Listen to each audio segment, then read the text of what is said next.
Fala pessoal, tudo bem? Mais um episódio do CTcast e hoje com o nosso amigaço Mário Ezequiel, que nos ajudou muito aqui na construção do escritório, logo lá no início, em que, como dizem o pessoal do mercado, em que tudo era mato.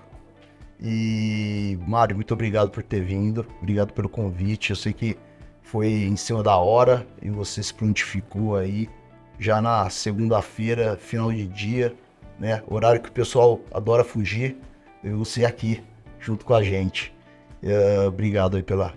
Eu agradeço a oportunidade, aproveito para parabenizá-lo, porque eu acho que essa é uma iniciativa super interessante, trazer reflexões, discussões no mercado jurídico, a parte de gestão. Então, quanto mais tivermos escritórios, pessoas incentivando a discussão, eu acho muito rico. Eu acho que essa troca de conhecimento, de experiência, é muito válida para um mercado que está passando por enormes transformações. Então, parabéns e obrigado pelo convite. E de fato, hoje a gente vai falar sobre gestão de escritórios, a gente vai mudar um pouquinho aí do que a gente costuma falar de mercado, venture, empresas de tecnologia, para trazer aqui um pouco mais, dividir e quais são os desafios, né, o que ocorre aí não só em montar um escritório, mas muitas vezes corrigir a rota de um escritório e também no seu dia a dia, né? Desafios do seu dia a dia. E lembrando que eu sou o Sérgio Meirelles, sócio da Arente Corporate, daqui do Campos Meirelles, do Campos Tomás Meirelles Advogados. Tá bom, pessoal? Eu já vou falar agora, porque depois o pessoal briga comigo, porque no final eu sempre esqueço. Então, ao final desse vídeo, sigam a gente, curtam e sigam a gente nas nossas redes sociais e espalhem aí para os amigos, família e todos, tá bom? Obrigado. Então vamos lá. Mário, você é praticamente um conterrâneo meu, né? Ou eu um conterrâneo seu, né? Você vem antes de mim, apesar de você acho que melhor que eu, né? Eu já tô mais acabadinho, rodei de pneu murcho, você tá mais conservado. E me fala, como foi sua trajetória, saindo lá de Jaboticabal e vindo para São Paulo? Como que você veio parar aqui em São Paulo? Acho que é um caminho natural daquele interior, eu sempre fui muito ambicioso, né? Então, nasci em Jaboticabal, fiquei lá até eu terminar o colegial. E aí a ideia era fazer faculdade, cursinho. Então eu vim para São Paulo para fazer cursinho. Sempre quis ser engenheiro. Passei em engenharia, fui fazer 2 anos, fiz 2 anos de engenharia. Só que aí meu pai faleceu, tive algumas complicações, eu tive que parar com a engenharia. E aí eu fiz economia. Eu sempre gostei de matemática, né? Então eu falei, bom, é o curso, a engenharia era um curso caro. E aí eu tinha que trabalhar para pagar o estudo, economia dá para fazer à noite. Então aí eu vim para São Paulo, já estava aqui, fiz economia, trabalhava durante o dia. E aí fiquei, me adaptei, levei um tempo para adaptar São Paulo. Se quer do interior, levei um tempo. Isso aqui para mim era complicado. Eu ia todo final de semana que eu podia eu voltar. Mas depois que me adaptei a essa rotina, é o contrário agora. Acho que uma cidade pequena, uma cidade grande, interior tudo bem, mas uma cidade muito pequena, eu não sei se eu conseguiria me adaptar. Eu preciso de movimento, eu preciso cidade meio cosmopolita. Eu te entendo um gênero, número e grau, assim, depois eu vou te perguntar mais, obviamente, não tô aqui pra falar de mim, mas eu sempre gosto de falar de mim. Mas, quando eu vim pra cá, assim, primeiro ano da faculdade, eu quis voltar.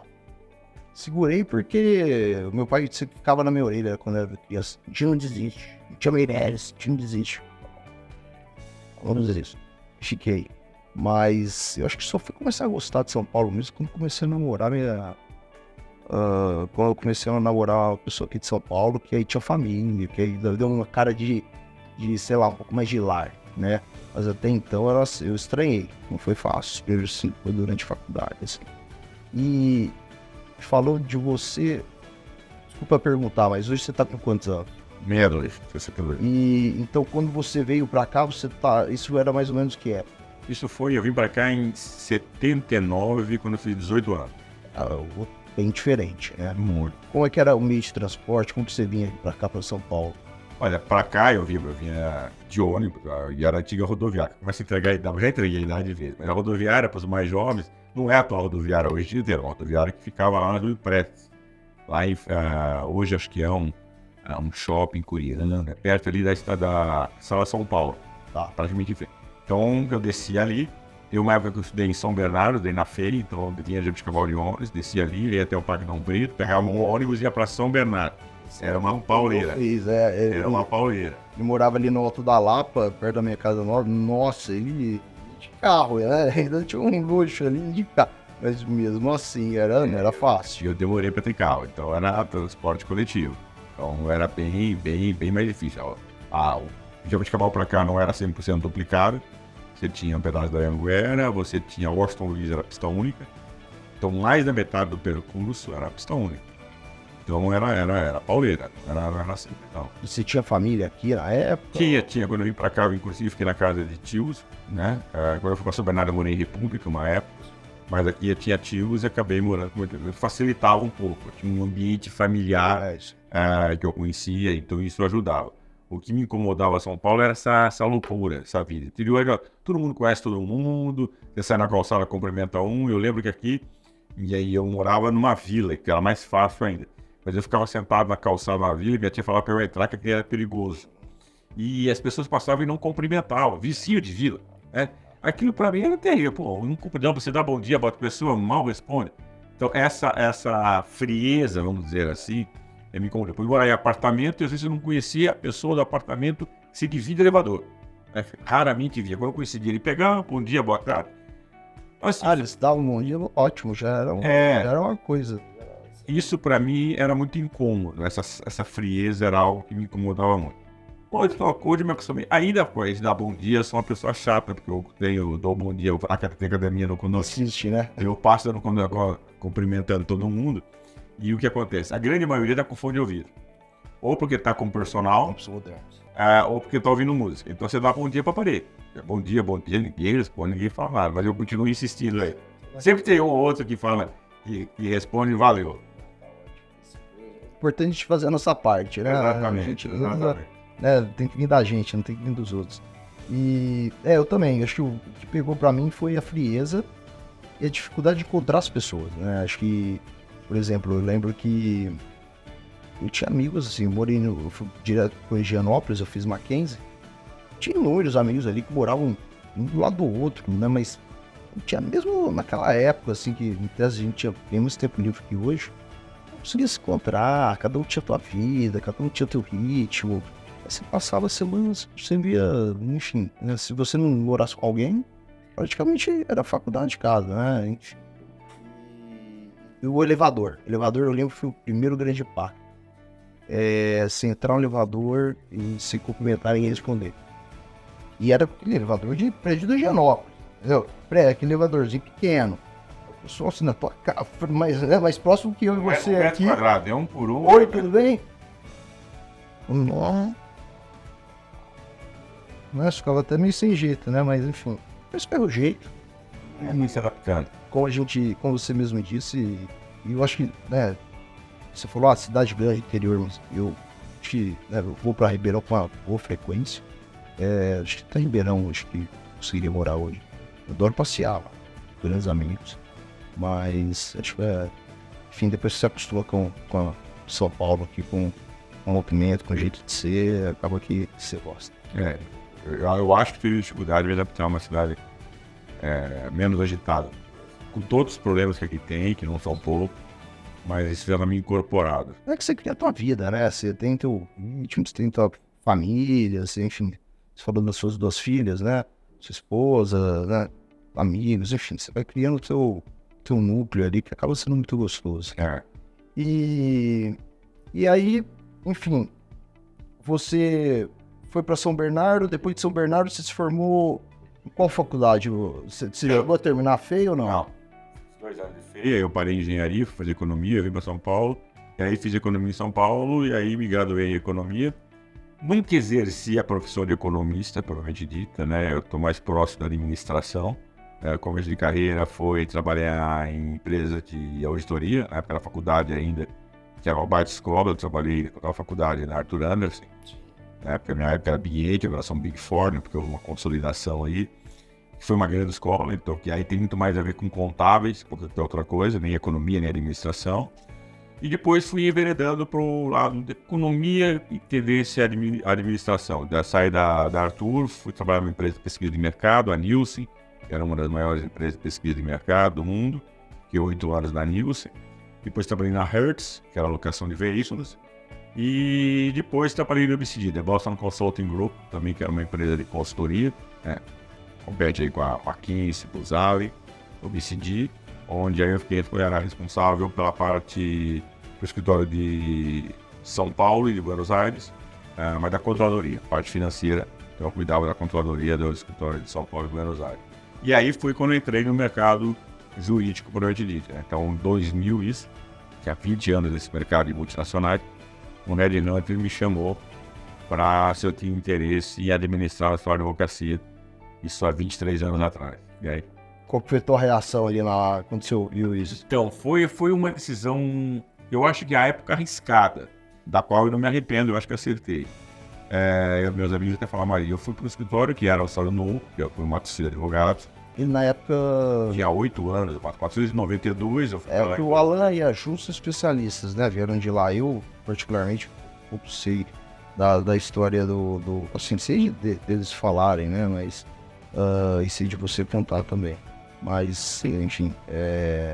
Então ele é de 92 e na época, isso era que ano? Fui em 2000, tinha 8 anos no escritório, o escritório estava novo, não tinha nem 10 anos ainda, era novo, para subir toda a parte administrativa do escritório, tudo aquilo que não fosse área jurídica. E até alguns amigos me falaram, mas você falou que você vai sair de uma multinacional, uma das maiores empresas do mundo, para ir para o escritório de advocacia administrativa. Quando eu recebi o convite, e o Red Hunter obviamente me apresentou todo o trabalho, e aí eu fui pesquisar um pouco, conhecer. A leitura que eu fiz foi, eu li um pouco do mercado americano e mercado britânico. E eu observei que os escritórios lá, do ponto de vista de gestão, estavam muito à frente do brasileiro. Tinha uma estrutura administrativa bem robusta. Mas eu falei, esse mercado brasileiro vai desenvolver. E se eu entrar no começo, eu pego essa onda. Então foi um pouco por aí. Eu acho que acertei. Eu entrei... o mercado foi se desenvolvendo, então lá atrás era muito rústico ainda, não tinha marketing, eles iam falar em marketing, não tinha plano de carreira, não tinha planejamento estratégico, não tinha orçamento, a organização era muito simplória, e aí ajudar a implantar, trazer experiência de multinacionais para organizar o orçamento, planejamento estratégico, criar área de recursos humanos e advocacia, porque era departamento pessoal, sócio contratava, falava, pega a carteira de trabalho e passa a falar. Não, tem um processo de seleção, ter um plano de carreira organizado, com skills técnicos, comportamentais, olhar sobre o desempenho, depois marketing, né? Trazer marketing para a sua advocacia, respeitando o código de ética, mas fazer isso. Parte de tecnologia, que também era muito simples, para o mínimo possível. Então isso fez com que eu acabasse acompanhando isso, de uma certa forma até ajudando esse desenvolvimento, né? Eu dei aula na GV durante 10 anos sobre gestão de advocacia. Durante o período. O escritório sempre nunca criou nenhum problema, sempre me incentivou. O sócio tinha uma cabeça muito aberta nisso, né? Então, assim, posso dar aula? Não, só pode como deve. Posso dar palestra? Vai dar palestra. Você sempre teve essa vocação, sempre quis dar aula? Não, mas quando eu comecei a fazer isso, eu percebi que eu gostava. E aí eu disse, uma das coisas que eu mais gosto hoje é compartilhar conhecimento. Para mim é um prazer, eu fico conversando, não tenho problema nenhum em falar o que eu sei, passar o que eu sei. Então dar aula, dar palestra, para mim é muito prazeroso. E eu descobri isso praticando. Comecei a oportunidade para dar palestra, comecei a dar, depois surgiu a oportunidade para dar aula na GV, fiquei lá 10 anos. Tive coluna na última instância, tive coluna na Conjuro, escrevi um livro, Gestão Eficiente, assim, eu fui entrando, ajudei a fundar a Fenaló, na verdade quem fundou a Fenaló foi a Luísa Boranga, que é uma precursora nessa área de gestão, né? Estaremos lá. E junto com ela, montei, estava na primeira Fenaló, depois ela vendeu, fui do conselho da Fenaló até uns 4 anos atrás, já não sou mais no conselho, estou lá, esse ano vou dar palestra lá, sempre sou convidado. Escrevi um capítulo de um livro que eles estão publicando também, que deve sair na feira. Então eu sempre me envolvi muito com isso. Nunca tive o escritório nunca me proibiu, pelo contrário, sempre me incentivou. Por acreditar que fomentar o mercado como um todo, você eleva o nível de mercado e todo mundo ganha. Eu quero falar assim, se o mercado cresce, se o mercado tem mais robustez, seja ele qual for o mercado, se você é um agente desse mercado, você, primeiro que é forçado também a se desenvolver. E segundo, que você passa a fazer parte do mercado mais robusto, portanto mais rentável, com maiores oportunidades e uma série de coisas. Então assim, e aí, eu falo, não me arrependo, porque acho que ajudei de uma certa forma a desenvolver esse mercado. E aí, em 2016, eu saí do escritório e montei a Borea, que é minha consultoria. Então, eu estou há 7 anos aí dando consultoria para outros escritórios no Brasil inteiro, no que se refere à gestão de sua advocacia. Mas eu não sou advogado, não sou economista, então eu podia ser sócio. Tinha uma limitação ali de crescimento. Alguns sócios do escritório me incentivaram não. Falaram que 16 anos eu fazia direito para virar sócio. Eu fiz MBA, fiz um monte de coisa. Mas então não tinha mais espaço na estrutura. Achei que era um momento e tinha uma equipe muito boa comigo. Acabei saindo. Hoje todos que trabalharam comigo são diretores do escritório. Todos que estão lá. Então assim, eu montei uma equipe bacana, com pessoas muito boas, que vinham ascendendo naturalmente. Isso faz parte do processo, isso te empurra para cima. Mas eu não tinha mais para onde subir. Então, achei que podia usar essa minha experiência aí de uma outra forma, montando uma consultoria. E, de fato, né, deixar o mercado mais forte ainda, trazendo esse conhecimento que é riquíssimo aí, que eu entendi, você ajudou aí, foi um dos professores a profissionalizar o escritório, né, o Matos Filho, e né, levar ele para o próximo degrau. E agora, né, há 7 anos aí fazendo isso com o restante do mercado. Inclusive com a gente, pessoal. E foi um trabalho. A gente vai falar disso, a gente vai chegar lá. Mas sim, eu acho que esse que é a beleza da consultoria, né? Você poder dividir o conhecimento aí com várias pessoas. Eu acho muito rico, isso para mim é muito prazeroso. Tanto é que a Borea, praticamente sou eu, tem mais um consultor no que se refere à área financeira, que é o Renato, trabalhou comigo no Marcelo tempo. E alguns trabalhos eu faço em parceria com o que a gente fez aqui, que é com o Lacaz. Um abraço ao Lacaz. E é um grande parceiro, também conheço há mais de 20 anos. Ele tem a consultoria dele, eu tenho a minha. A gente tem uma complementariedade muito grande, né? Eu, por ser economista, tenho um olhar mais pragmático. Olho para números, regras, procedimentos. O Lacaz é psicólogo, mestre, doutor pela USP, psicologia organizacional. Ele olha para pessoas, cultura, comportamento, né? Valores. E esses 2 pilares são fundamentais, principalmente em empresas prestadoras de serviços, que é a advocacia. Você precisa ter regras, procedimento, precisa ter normas, IAs, mas você não pode esquecer do indivíduo, do ser humano. Então, quando você olha para esses 2 componentes, pessoas, valores, culturas, e olha para a regra, você procurou juntar isso e tem dado muito certo essa parceria nossa aí. A gente tem feito vários projetos aí, contribuindo com essas 2 vertentes aí, com essas 2 visões. Não, legal.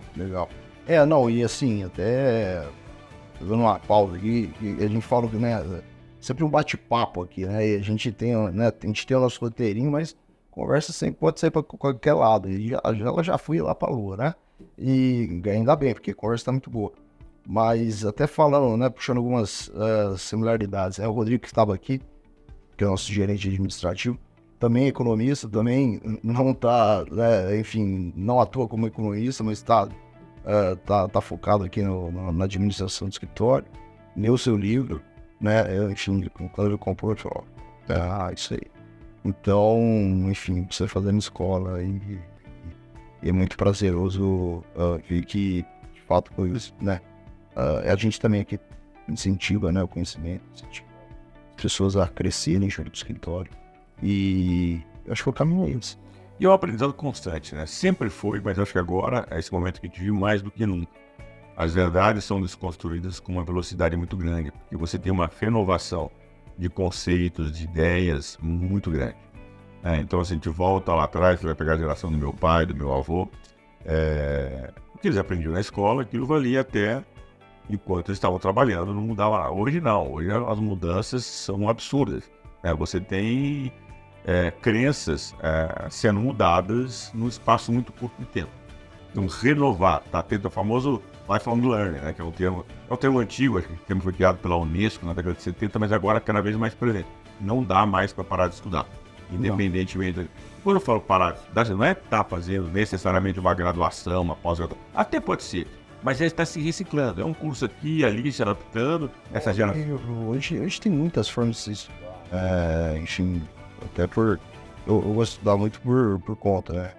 Vou falar que sou um autodidata, mas sim, tem inúmeras formas aí de você continuar se aperfeiçoando. E hoje tem a internet, né?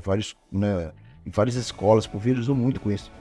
Sim, eu dei um curso ali 4 aulas, 5 aulas, ler um livro, ou ver um podcast, né?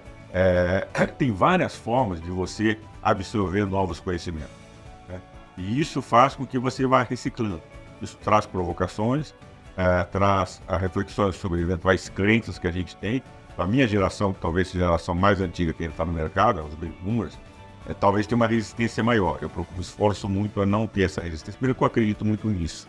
Eu acho que é aquela virtude do Kotler, você tem que aprender, desaprender para reaprender, porque aquilo que você aprendeu não tem mais validade. Até há pouco tempo eu vi uns dados também, o número de inscrições de MBA e MBAs americanos vem despencando assustadoramente. E qual a lógica? O MBA americano, boas faculdades, é muito caro. 2 anos, um ano inteiro, intenso. Gatos, né? Só que o que acontece? Talvez daqui 3, 4 anos aquilo que você aprendeu não vale mais. Não, eu vou te falar, até quando eu tava, acho que quando eu fiz meu curso na GV, não sei se foi na GV ou no Northwestern, falaram que depois de 5 anos você lembra de 5% do que você viu. Essa é a conta.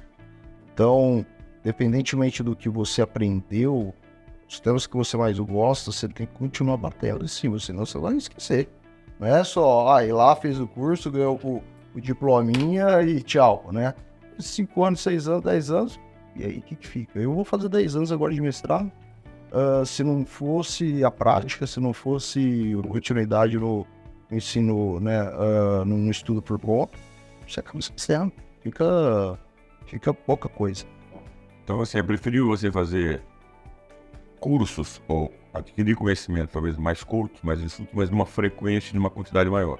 Isso te permite estar reciclando esses conhecimentos, adquirindo novos conceitos, né? Às vezes o conhecimento técnico, ele demanda uma profundidade maior, é verdade, mas às vezes você precisa de uma noção de conceitos.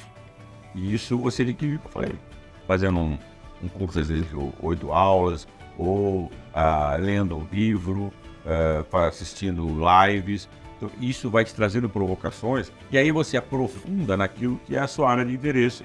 Aí você pode aprofundar naquilo que implica no seu dia a dia. Agora, estar atento a isso é fundamental. Você ficar parado, eu costumo usar a seguinte metáfora, eu sempre não, há muito tempo usava isso. A gente vive num mundo hoje com uma mudança gigantesca. A gente está subindo uma escada rolante que está descendo. Se eu ficar parado, eu ando para trás. Se eu quiser ficar no mesmo lugar, mesmo assim eu tenho que subir essa escada na velocidade travessa, eu tenho que me desenvolver. Se eu quiser ascender na minha carreira, eu tenho que subir essa escada mais rápido. Eu quero dizer o seguinte, eu sempre dou um exemplo, isso pessoal vão pensar, um advogado chegou a advogado sênior. Ele está feliz, não é uma pessoa ambiciosa, o salário que ele tem está bom, ele não quer ser sócio, ele está de boa. Até para ele continuar como sênior, ele precisa continuar se desenvolvendo, senão ele vai ser mandado embora porque um outro vai passar a perna dele. Eu não quero ser sócio, eu quero continuar como sênior. Mesmo assim, essa escada está descendo. Se você se estacionar parado, daqui a pouco nem isso você vai ser. Tal as mudanças que venham com ela. Exato. Concordo. Eu sei de profissionais, e não só no direito, mas geral, né, que em determinado momento eles falam, não, eu não quero mais responsabilidade, aqui tá bom pra mim. Então, é arriscado essa postura, né, porque hoje, vamos falar se eu, Sérgio, estivesse numa empresa multinacional, sei lá, esquece direito, eu estivesse trabalhando com marketing, falasse, não, eu já tivesse ali, né, na boca do gol da diretoria, mas, né, fosse um gerente alto, mas gente, fizesse a conta ali de responsabilidade versus remuneração, ou nem isso. Não, afinal, não, ele tá gostosa aqui, tá, o geral tá ok, tem dinheiro de família, eu vou parar aqui, chefes, não quero mais subir. 2 anos, talvez até passe. Agora, depois disso, aí e outra, né? Até em grandes instituições hoje não existe mais essa estabilidade, né? Que antigamente, como você disse, geração do seu pai, do seu avô, existia, né? A pessoa ficar... Eu mesmo conheci um tio aí que ficou, sei lá, 30 anos numa construtora de carro, fabricante de carro, que é raríssimo. E, de novo, mudaram os valores. Hoje, você ficar 30 anos numa empresa, você é mal visto, você fica uma pessoa acomodada. Hoje, para você ser um oficial, você ter experiências em diferentes mercados, em diferentes, isso lhe traz uma bagagem um pouco maior. Então, é óbvio que tem um limite, mas você ter tido experiências em diferentes empresas, em diferentes oportunidades, isso tem uma visão melhor do mercado do que aquele, tenho 30 anos na mesma empresa. As pessoas olham, cara, é acomodado. Não necessariamente é, porque você pode estar numa empresa e que você teve oportunidade, você cresceu, você ascendeu, mas assim, analisando friamente, antigamente era bem visto, que era o sinal de profissional estável, hoje não. Hoje você olha para isso e, em geral, você tem uma visão de pessoas acomodadas. Eu sempre dou a dica assim, para isso ser mais leve, esse está se atualizando, porque você fala para algum exemplo, vai estudar a vida inteira, mas que chato. A dica para isso ser mais leve é faça o que você gosta. Quando você faz o que você gosta, estudar, renovar, aprender, não é trabalho, é prazer. É difícil, nem sempre isso é possível, porque a gente precisa viver, então às vezes o que eu gosto ou não dá dinheiro, ou eu não tive oportunidade, eu preciso trabalhar nisso, porque eu tenho família, eu tenho que fazer isso, é um dado de realidade, é importante. Mas dentro do possível, encontrar coisas que são prazerosas na sua atividade, no exercício da sua profissão, isso fará naturalmente que você se desenvolva. Mesmo que eu esteja num segmento que não é o segmento do meu sonho, eu não estou fazendo exatamente aquilo que eu adoraria fazer, mas dentro daquilo que você faz, com certeza vão ter coisas que são prazerosas. E a hora que você descobre isso, o se atualizar, manter-se informado, buscar novos conhecimentos, isso não é problema, isso é prazer. Não, eu concordo, porque eu estava conversando com o Rodrigo aqui um pouco antes, né? Chama o Rodrigo pra gente, acho que seria bom pra ele assistir. Se ele falar, fala pra ele vir. O Alan espera, o faturamento espera. Isso aqui é uma aula pra ele. Eu estava conversando com o Rodrigo antes e a gente estava nessa, né? Falou, pô, ele falou, pô, mas agora você gosta, não sei o que lá. Eu falei, não é porque eu não me encontrei agora porque eu sou chefe, porque eu sou isso, aquilo. Não, eu me encontrei quando eu entrei em contato com o Venture Capital. Por quê? Eu, como uma pessoa que gosto de negociar, que sempre gostei de ver as operações acontecendo, diferente do M&A, né, tradicional, que eu tive nos escritórios, ou até mesmo escritórios em que quando você está ali na base da pirâmide, você fica muito longe. E aqui, Rodrigão, a gente tá falando aqui só, isso aqui pode ir no ar, tá? Falei que, né, a similaridade entre você e ele, né? Você também é economista, né? Também não atua necessariamente na área, tem se aprofundado aqui, e também você leu o livro dele, né? Exato. Obrigado, espero ter sido útil a você. E aí eu tava falando da nossa conversa um pouco mais cedo, que você tá falando de fazer o que gosta, né?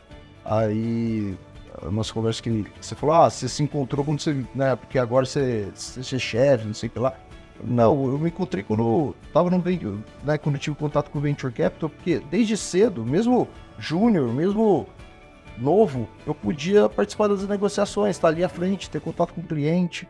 Eu acho que a estrutura dos escritórios que eu tava, né? Do Private Advising, um abraço pro Pablo, o Jackson também, e também acho que permitia, pelas estruturas muito enxutas, né? Tá ali em contato constante, né? Aprender ali já o linguajar, como falar com o cliente, como falar. Então isso já me encantou. Falei, pô, isso aqui é diferente da M&A. Eu tô gostando. E óbvio, uma vez você acha né, dentro de um contexto que não necessariamente ser apaixonado, que eu não era pelo direito no geral, você começa a se aprofundar e aí o resto é história. A hora que você encontra isso, e você trouxe um ponto interessante, que é o seguinte, eu comecei a estudar menor, eu comecei a me envolver. Essa é uma grande mudança geracional, em que os gestores têm que olhar e ficar atento a isso, que é dar essa oportunidade, mesmo numa estrutura maior, para os jovens. Antigamente você tinha, quando eu comecei nessa área, não na advocacia, um plano de carreira que não tinha, era aquele plano de carreira mais por tempo de casa, tempo de formado, e aí veio mudando, passou a ter competência, a pessoa ascende de acordo com a sua competência, com a sua entrega, e você tinha uma distância entre o recém-formado ao sócio muito grande. E aí entender isso, como é que você motiva esses profissionais novos? Trazendo para isso.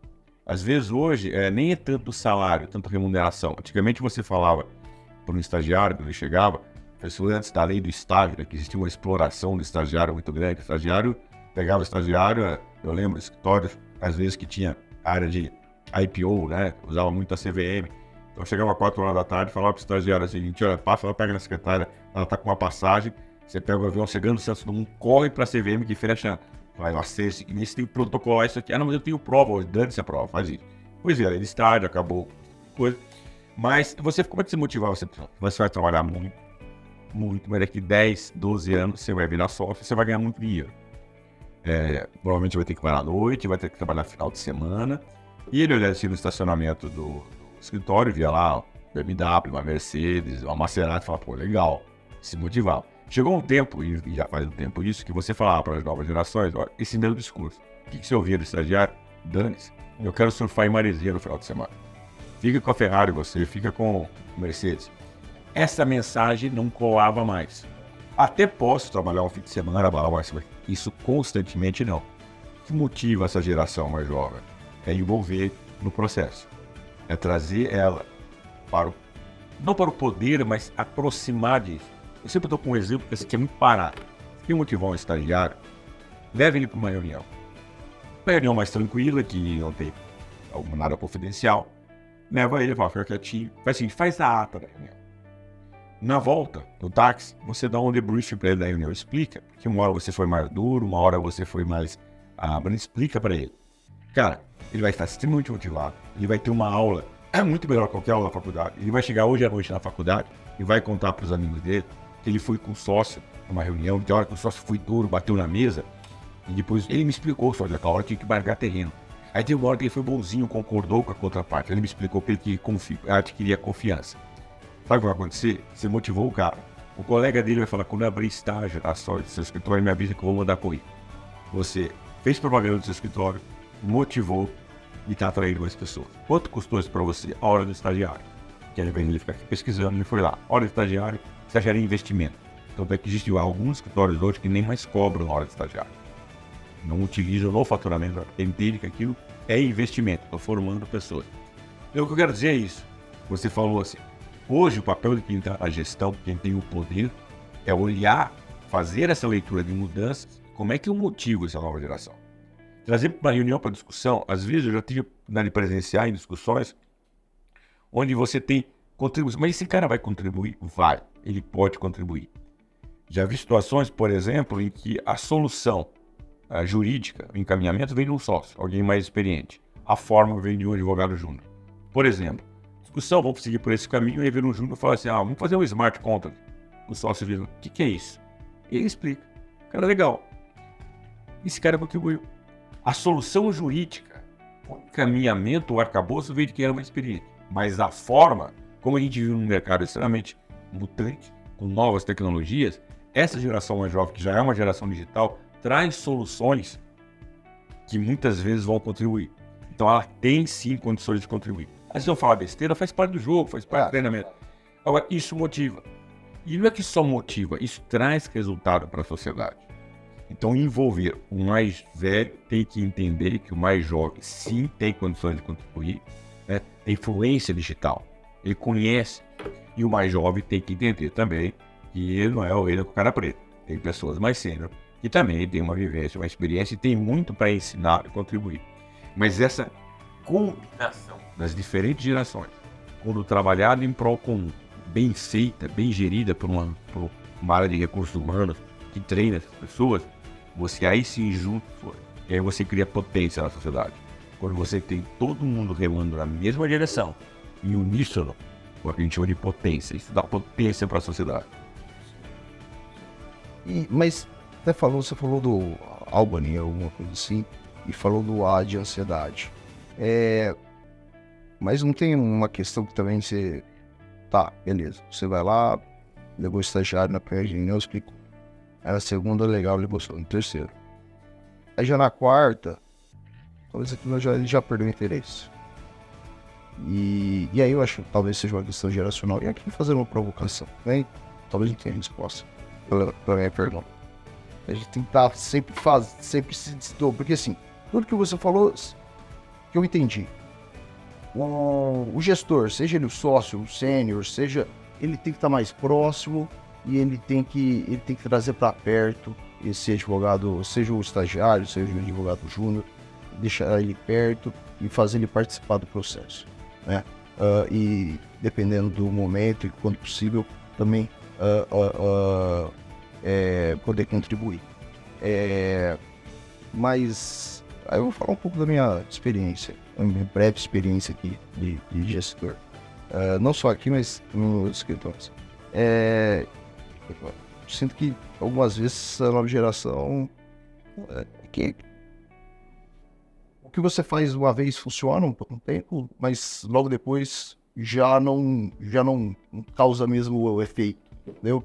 Então você sempre tem que estar achando ali formas de manter aquela pessoa indicada. Eu acho que é o que você falou, todo mundo fica mais próximo, mas também traz uma dinâmica um pouco mais, não diria tensa, mas eu diria cansativa, entendeu? É verdade, e aí sempre tem que buscar o equilíbrio. Então, o exemplo que eu dei, eu sempre pedi com cores mais fortes para ficar mais robusto. É óbvio que o estagiário não vou levar todo estagiário em todas as reuniões, isso não é uma coisa.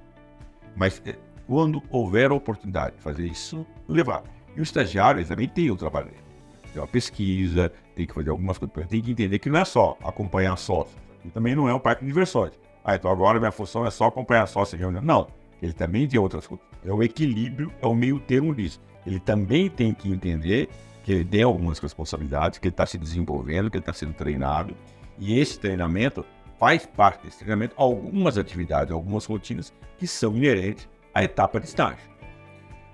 O que eu falo é o seguinte, a gente tem que encontrar dentro daquela rotina algumas saídas que possam motivá-lo.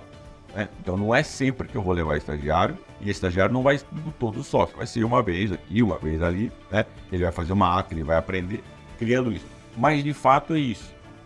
A gente parece que está em trazer sempre soluções novas. Agora,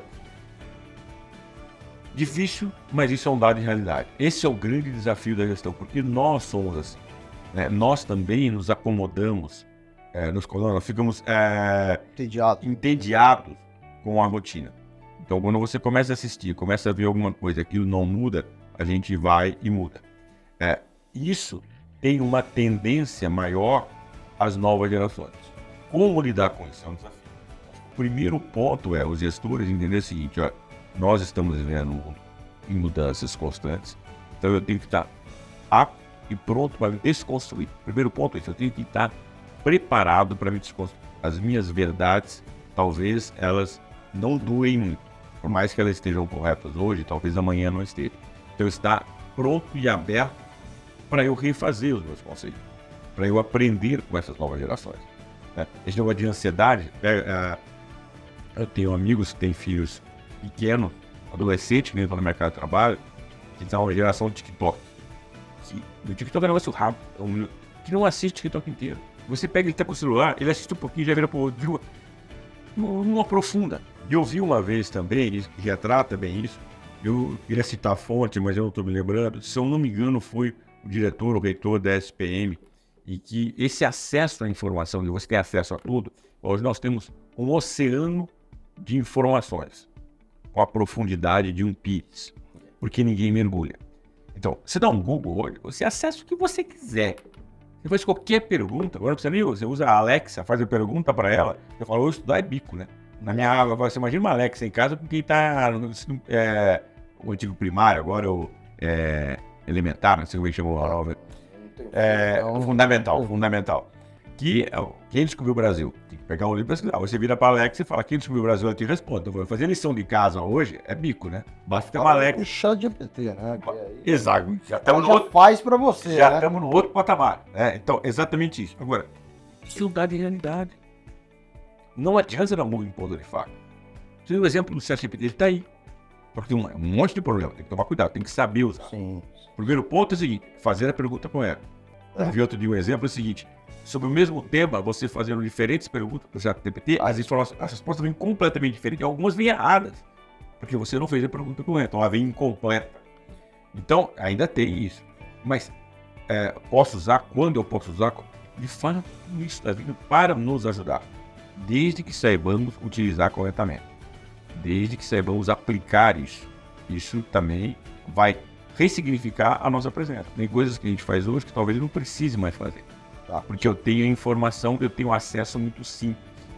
Em compensação, eu talvez tenha que desenvolver outras habilidades que talvez a tecnologia ainda não consiga. Eu sempre coloco ainda porque assim, eu não dá para dizer que não vai acontecer. Eu já li o Harari lá, agora acho que é no Homo Deus.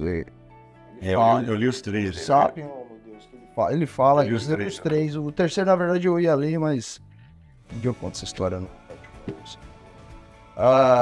Aí ele fala que, assim, vai substituir tudo. Fala, o pessoal fala que não. Então ele fala da renda, acho que foi a primeira vez que eu ouvi o termo da renda mundial, né, mínima mundial. E ele fala, pô, hoje em algum momento tem que ter, porque vão ter pessoas que não vão entender o que fazer. Mas enfim, esse é outro assunto. Então, isso é um dado de realidade. Está presente, então as organizações terão mais sucesso aquelas que melhor lidarem com isso. Souber utilizar isso em prol. Agora, tem o ser humano também, não dá para ficar atrás. Não, é política, tem né? Política lá influencia, tem interesses, tem uma série de coisas. Como fazer isso? Então, o grande desafio é isso, mas como começar? Primeiro é isso, é estar pronto e preparado. O que me trouxe até aqui não necessariamente é o que vai me levar daqui para frente. Portanto, talvez eu tenha que fazer coisas diferentes, formas diferentes, utilizar recursos diferentes, forma de gerir recursos financeiros, gerir recursos tecnológicos, gerir recursos humanos. As pessoas estão mudando e eu tenho que estar pronto para isso. Então, essa geração está aí, ela existe. Esse é um traço cultural, um traço comportamental que está sendo demonstrado. Pode mudar? Pode. Né? Estamos vendo aqui e tudo aprendendo. Então, geração, né? Agora essa daqui não muda. Depende, porque olha, a gente está aprendendo aqui, talvez traz mais realidade para a gente, e coisas que estão mudando com uma velocidade muito grande é o seguinte: o home office. O home office existe há mais de 30 anos, mas ele não estava tão presente como está hoje, veio a Covid e colocou isso. Houve uma resistência muito grande, mas não tinha como, tinha que entrar, e aí houve uma adaptação, agora o mundo vai viver em home office. Aí acabou, está voltando. E agora estão vendo o seguinte, que não é bem assim. As empresas de tecnologia que estão começando a fazer os caras voltar a trabalhar presencial. Vai ser o híbrido.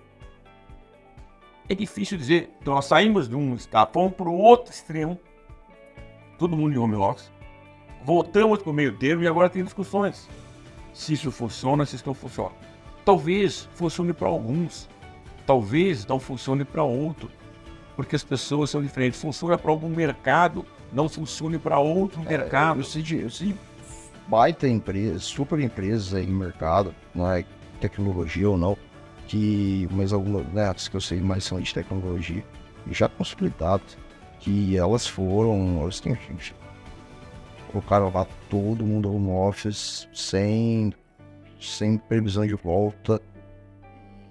Tem gente que não tá aguentando, tem gente que não, pode ir lá um dia, pode ir não sei o que lá. Às vezes você chega lá, é que nem coworking, né? Coworking logo que lançou, fala, não, vai lá, você vai ficar amigo de um monte de gente. Eu já trabalhei em vários coworking. Você não fica amigo de ninguém. Tá todo mundo fazendo deu horário, pum, tchau. Entendeu? Se você ficar 1 ano, 2 anos, talvez você conheça alguém, entendeu? E é muito de pessoas, tem pessoas que têm mais facilidade para isso, são mais comunicativas, né? É que nem a forma de trabalhar. Tem pessoas que trabalham num ambiente, talvez, precisam de uma concentração maior para entregar, precisa de estar isolado. Tem pessoas que não, que gostam de um ambiente mais disperso, porque aquilo motiva, aquilo incentiva. Eu tive a oportunidade de aprender. Eu sou uma pessoa que venho de uma educação e de um formato que aí tem a ver comigo. Eu preciso de concentração, eu preciso de música, por exemplo, que é a minha concentração. Eu quero um ambiente que não me distrai, né? Eu preciso disso. E eu, quando era pequeno, assim, meu pai falava, eu tinha que, na hora de estudar, tinha que desligar a televisão, rádio, sentar na escrivaninha, né? Os mais antigos não vão saber que é escrivaninha, mas é mesa lá. Tem um andar. Não podia fazer nada. E há um tempo atrás, que eu falei, estou com uma filha de 27 ou de 28. A mais velha de 28, eu devia ter lá seus 15 anos, 16, estava no colégio bem puxado em São Paulo, super rigoroso. Eu cheguei, ela tinha a prova no dia seguinte, e eu vejo a seguinte cena. Eu cheguei em casa, ela estava na cama, ela deitada na cama, de barriga para baixo, o livro no chão, estudando desse jeito. Respondendo naquela época, devia ser Orkut, alguma coisa assim no dia Facebook, e com som. Eu dei uma bronca, porque a minha referência é essa: como é que você vai estudar uma prova, com fone de ouvindo música, respondendo aqui de cabeça para baixo? E aí, a minha esposa, sempre muito mais sábia, me chamou no canto, me deu uma bronca federal. E aí, me chamou para hora. Deixa ela aí. Se ela for mal na prova, aí você toma as devidas providências. Proíbe, tira dela o Orkut, faz alguma coisa assim, mas bom. E ela foi bem. É um colégio que eu até particularmente sou contra, mas é um colégio que as classes, eu sou particularmente contra isso, mas era por nível, ela estava sempre na classe A. O que eu aprendi com isso? Estou falando disso há mais de 10 anos atrás. Eu não consigo, mas tem gente que consegue. Não, e é verdade. E até a gente muda, né? Eu, quando estava em Miami, lá já o Juan Paulo já falava que, primeiro que assim, né? Você comprava o seu computador, então não dava nada, bring your own gadget, né? Se você quisesse uma tablet, você tinha que comprar, se quisesse, enfim, tirando a impressora, essas coisas, né?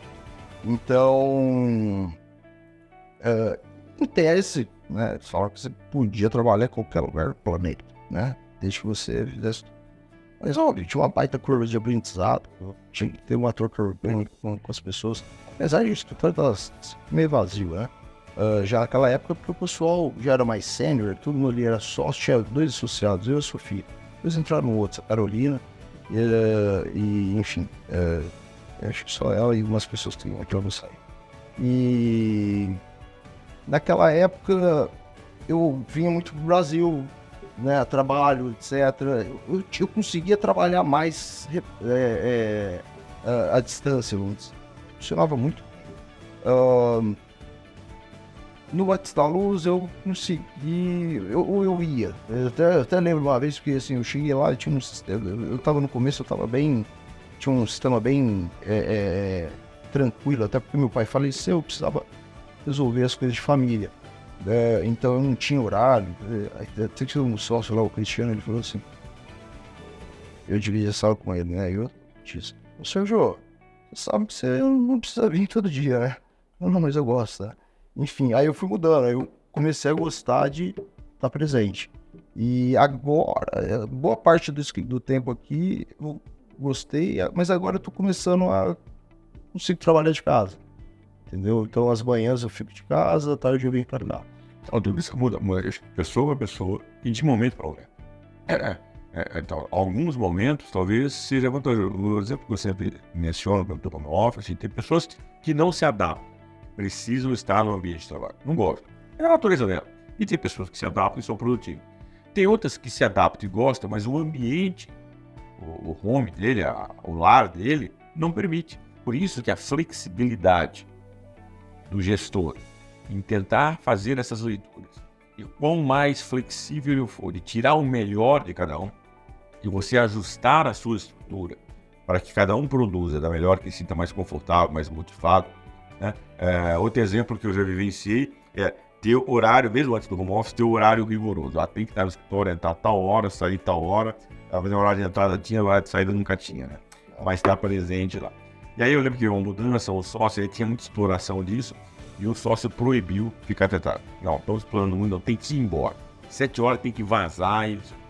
E aí, uma situação que ele saiu um dia e foi ao teatro com a esposa, e ele deixou o carro no escritório, porque o teatro era perto. Ele falou, não, vou lá, depois eu volto e pego o carro. E ele voltou 10 horas para pegar o carro, olhou lá em cima e viu luz acesa, no andar que era dele. Ele subiu uma vaga, ele já falou que não. Chegou lá, deu uma bronca, mandou embora, decidiu agora nem falar. Vai embora, mandou embora. Bom, beleza. No dia seguinte, o outro sócio veio falar com ele, não, o fulano veio falar comigo que você subiu aqui bravo, deu uma bronca. Pô, agora não combinamos que não era pra ficar até 7 horas. Calma. Eu combinei com ele ficar. Por quê? Pelo seguinte, ele veio pedir pra mim. Ele perguntou para mim, eu posso fazer o seguinte, abrir uma janela à tarde, e aí eu compenso à noite, pelo seguinte, eu gosto de treinar na academia. A academia aqui em frente. Se eu for lá às 7 horas, a academia está lotada. É o seguinte, eu vou lá das 3 às 5, volto, tomo um banho e fico até às 10. E o Gustavo falou, bem, beleza, você vai trabalhar a mesma coisa, você vai me entregar? Não, é. Ele é se é 3 horas, eu ia para academia, treinar e voltar. Isso é flexibilidade. Então, ok, eu tenho um rigor, não quero que ninguém fique até tarde, beleza, uma disciplina para que não haja exploração. Mas se tem algum profissional, pela rotina dele, abrir uma janela no meio da tarde para ele poder treinar, para ele é importante isso. E se ele for às 7 da noite, ele vai demorar muito mais, porque a academia está lotada, os aparelhos você não consegue usar, tem que revezar. Faz isso, no fim é bom para todo mundo. Ele vai estar mais motivado, ele vai entregar aquilo que você queria, né? E você não vai ter nenhum prejuízo. O que nós estamos falando? Adaptação, ajuste. E isso muda de profissional para profissional. É óbvio que existem algumas posições ou alguns momentos que isso não é possível. Claro. Por exemplo, eu tenho uma audiência. A audiência tem horário. Eu vou treinar na hora da audiência. Ô, Juiz, então... Podemos fazer às 10 horas da noite que eu tenho academia agora? Não é assim. Então, tudo ele tem que ser contextualizado. Ele tem que ser encaixado dentro do contexto que aquilo está inserido. Eu acho que... Só desculpa. Eu acho que um pouco é essa dificuldade da mensagem, talvez para essas novas gerações. Quando a gente vem falar de flexibilidade, eu acho que o pessoal não entende, acho que entende uma flexibilidade geral, entendeu? E flexibilidade não é tudo pode. Eles esquecem da contextualização. Minha visão, é muito diferente de todo mundo, não tô generalizando de forma alguma, mas eu tô falando algumas impressões do que eu já, né? E aí, eu acho que a comunicação, que a gente estava falando antes, nos bastidores, a comunicação é muito importante. E pelo que você falou um pouco atrás, né, muitas frases atrás, que me chamou a atenção, você falou, tem um RH, né, passa por um RH bem estruturado, eu acho que no escritório tendo um RH, né, dando esse apoio para os sócios, acho que é fundamental, porque nem sempre, senão fica aquela dicotomia ali, né, visão dos sócios versus visão dos colaboradores. Aí fica aquela, né, em vez de tentar, nem sempre os escritórios têm algum sócio que consiga fazer bem enfim, passar e transmitir bem essa mensagem. Como toda organização, a advocacia é uma empresa. Eu sempre bati nessa tecla, hoje bem menos resistente. Quando eu falei isso, a primeira vez que eu vim para a advocacia, eu quase fui linchado. Né? Isso aqui, só você não é uma empresa, é uma empresa. Com as suas particularidades, de verdade, tem a sua regulamentação. Eu sempre disse, a advocacia é diferente. É como todo mercado é diferente. A advocacia tem regulamentação do OAB, é verdade. O banco tem regulamentação do Banco Central. Faculdade tem regulamentação do MEC. Então, tem regulamentação e tem que ser respeitada. Mas é um negócio. E todas as ferramentas de gestão são aplicáveis desde que ajustadas e adequadas à normatização desses diferentes segmentos. E recursos humanos é diferente. Então, a advocacia precisa, sim, ter uma boa área financeira. Né? Você tem uma boa área financeira soltando um faturamento adequado, correto, fazendo a cobrança, aplicando dinheiro, acompanhando o fluxo de caixa para você não estourar o caixa. Uma série de coisas você vai ter resultados muito mais interessantes. Comunicação e marketing, idem. Né? Se eu fizer uma boa área de comunicação dentro da sociedade, comunicação interna, né? Um endomarketing, comunicação para fora, né? Com os diferentes stakeholders. Agora brilhou, o Andomar brilhou o olho. Isso é fundamental. Nada melhor que especialistas para isso. Né? Idem para recursos humanos. Vai lembrar que a advocacia é uma cidade de pessoas. E, portanto, o ativo mais importante são as pessoas. É diferente de uma indústria, que muitas vezes o mais importante é o know-how. Às vezes é o maquinário. Né? Então, eu sempre dou o exemplo da Coca-Cola. Portanto, a Coca-Cola é a fórmula. Se você pudesse, se todo mundo pedisse a conta na Coca-Cola, vai todo mundo embora, você contrata de novo todos os químicos, se a fórmula estiver lá, você consegue produzir Coca-Cola. No score, advocacia, não precisa todo mundo. Se as cabeças que têm todas as informações saem, a informação foi embora. Então, como cuidar dessa informação e como cuidar dessas pessoas? Né? Então, ter uma boa área de recursos humanos para ajudar os que lá estão, né? A motivar, a recrutar, selecionar, treinar, motivar, reconhecer, valorizar, uma série de atividades inerentes ao processo de cuidar de recursos humanos. Eu sempre digo assim, todos nós, todo profissional que tem equipe, ele tem um papel de recursos humanos. Se você, eu sou advogado, você tem equipe? Você tem sim. Você tem uma equipe embaixo de você, você tem que treinar, você tem que ouvir pessoas que têm formações diferentes, ideais de vida diferentes, culturas muitas vezes diferentes, trabalhando em prol comum. Como gerir isso? Como administrar isso? Esse exercício é uma atividade de recursos humanos. Agora, você não aprende na faculdade. Então, se você tem um departamento que vai lhe ajudar, por exemplo, a dar um bom feedback, a saber dar feedback, saber fazer uma boa avaliação, saber treinar, saber ouvir, né? São processos naturais de relacionamento com pessoas, que tem a ver com recursos humanos. Como um advogado não tem isso na faculdade, como um engenheiro também não tem na faculdade, como um médico, né? Se eu tenho profissionais gabaritados, qualificados, ele vai ajudar a organizar e estruturar a sua sociedade de modo a tornar isso mais fácil. Da mesma forma que eu fiz o exemplo lá de comunicação e marketing. Agora, como fazer a comunicação, né? Como fazer a redação, como preparar isso, né? Qual é a nossa linguagem? Qual é o nosso tom de voz? Nós somos um escritório conservador, vamos usar uma linguagem mais rebuscada. Esse é o meu estilo, esse é o meu perfil, esse é o meu cliente. Não, esse é um escritório descontraído. Eu quero usar uma linguagem mais coloquial. Para de latim, né? Então, vou tirar, tá vindo, some da minha linguagem. É o meu tom de voz. Agora, eu tendo alguém, às vezes parece óbvio isso, mas não é no dia. Então, você definir isso, alguém ajudando você a definir esses parâmetros, esses procedimentos, essa orientação de como escrever, de como fazer isso, de comunicação. Vários mesmo para recursos humanos. Até orientando sócios, né? Porque muitas vezes, não só escritório de advocacia, mas empresa, enfim, você tem gestores com diferentes perfis, e aí muitas vezes, enfim, acaba que o perfil do gestor é muito diferente do perfil do restante da equipe, acaba que se você tem alguém ali para assessorar e que tem espaço para falar, que é muito importante para deixar e, né, evitar atividade de forma crítica, né, e deixar coeso o funcionamento da unidade. E ter clareza, e um profissional bom de recursos humanos ajuda muito. Você ter clareza de qual é o perfil que você quer, isso facilita até no processo de seleção. Atrair pessoas que comunguem filosoficamente dessa cultura, desses valores, desses princípios. Se nós somos um escritório, vou ficar no mesmo exemplo, antes de ficar de maneira mais descontraído, não adianta trazer pessoas conservadoras que ela não vai se adaptar. Ela vai se sentir desconfortável e o escritório vai sentir que aquela pessoa está fora. Se eu sou um escritório conservador, eu vou trazer alguém mais liberal, talvez também não se adapte.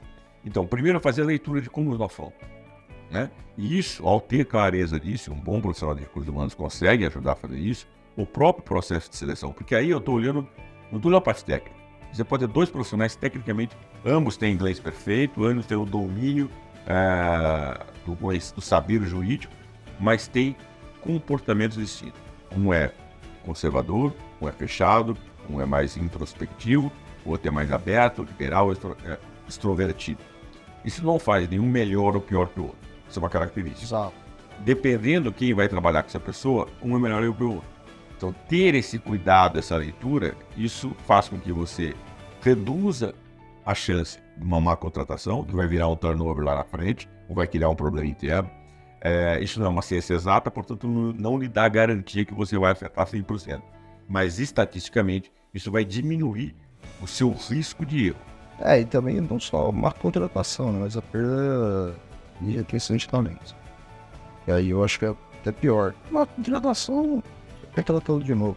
Desde que seja rápido, né? Ué, isso é custo. Exato. Custo. Se você consegue mitigar esse risco... Não, claro, não é como você... Você no escritório pequeno, né? Agora o escritório gigantesco, o negócio... E até no escritório pequeno, né? Cada energia que você coloca numa pessoa, quando ela sai, você fala... Você fica ali, enfim, sempre uma parte da gente vai. Pessoal, então, em breve, segunda parte 2 do nosso CTcast com o Mário Ezequiel. Fiquem aí atentos, tá bom? Beijos e abraços.